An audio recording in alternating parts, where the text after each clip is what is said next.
Hey folks, this is Captain Paul Brawley with Fish Finder Guide Service. Welcome to this week's edition of Texas Fishing Tips. Today we're going to be talking a little bit about trout fishing. We're going to be talking about a little closer to the intercoastal. These troughs, that would be one right in here. That would be one trough. And then up the intercoastal a bit. All right in here is another little trough. And so on down as you head down the intercoastal, there's going to be troughs that are right over the bar off the intercoastal. So if you came up to the west edge of the intercoastal and you shut your motor off and you lifted your motor up and you drifted about 25 yards onto the top of this bar that runs, I'll try to get a little better picture of it down here. Right off of this bar, you're going to drift up on it and power pole down, and you're going to throw out into the trough, where the trough will be just after the hump. Because when they dug the intercoastal, they dug it out and they piled the spoils on each side. And so there's a little hump where the edge of the intercoastal is, and then it drops back down into the flat. It made a little trough there. Usually those troughs, especially back up this way where I'm pointing for the first two, are full of sand holes and sandbars. So what we're doing is we're getting on top of the bar off the intercoastal on the west side, and we're throwing croakers into that trough. I'm using the number 6 or number 7 kell hook. I'm tying a uni to uni about a 2-foot leader. That way if I have a problem and I got to cut a hook off, I can still have plenty of leader to tie a new hook. It'll save you from remaking leaders, and I'll take that leader all the way down till it's maybe 1 foot long before I cut it completely off and start over again. So I give myself a good foot of leader line to work with before I feel like it's too short. So I'm just fishing off those troughs and looking for nice trout through there and an occasional redfish. Almost all the bait stands have croakers right now. Make sure you are hooking that croaker above the anal fin, below the lateral line.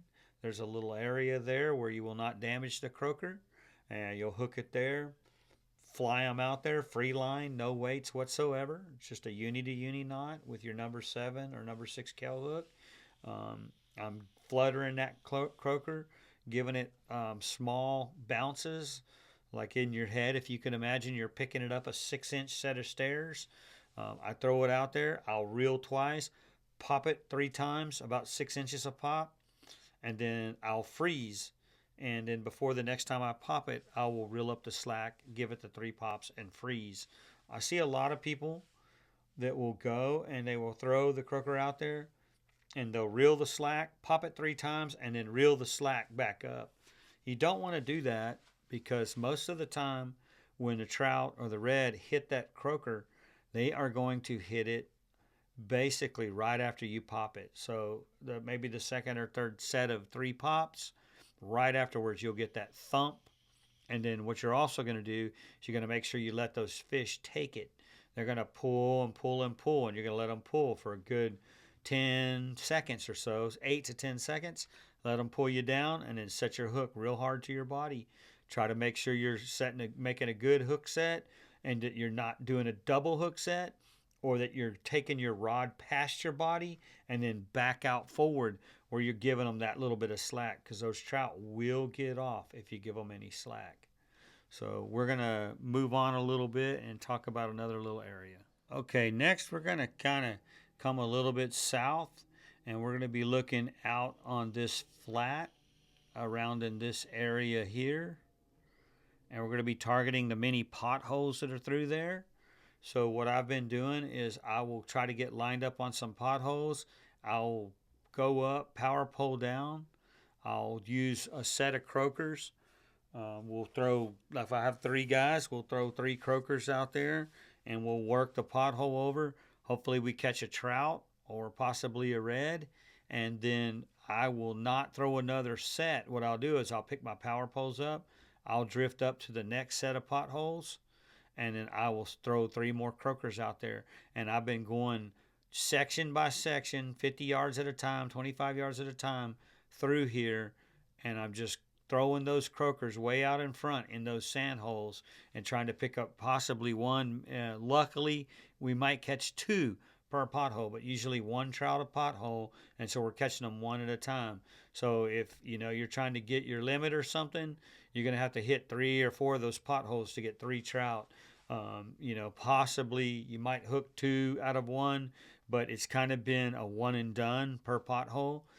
Using the croakers, I'm still using a number 7 Kel hook, uni to uni on a leader.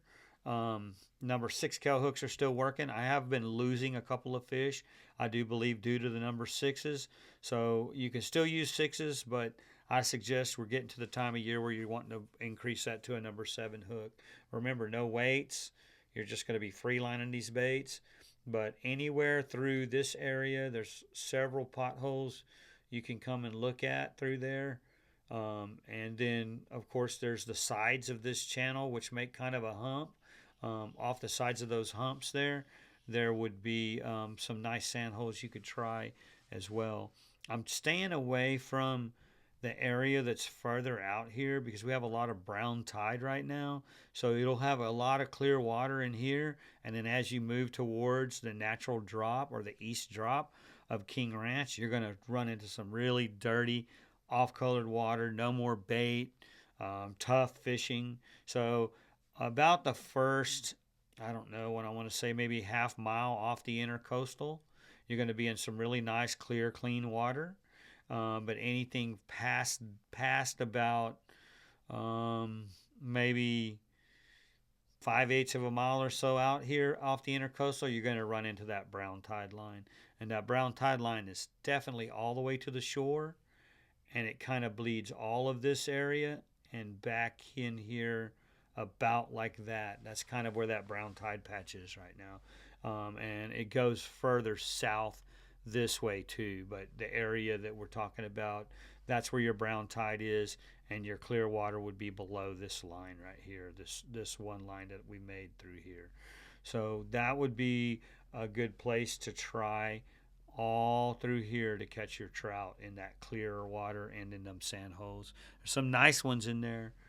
There's some oversized ones in there. You might catch one 26, 27 inches, but there's definitely some 17, 18, 19-inch class trout in there, which are really nice, good catching fish, good eating fish. Okay, we're going to talk a little bit about redfish. We're going to be on the north side of the causeway. We're going to be targeting all these little islands right here. There's several little islands. All of these little islands through here will be holding some redfish.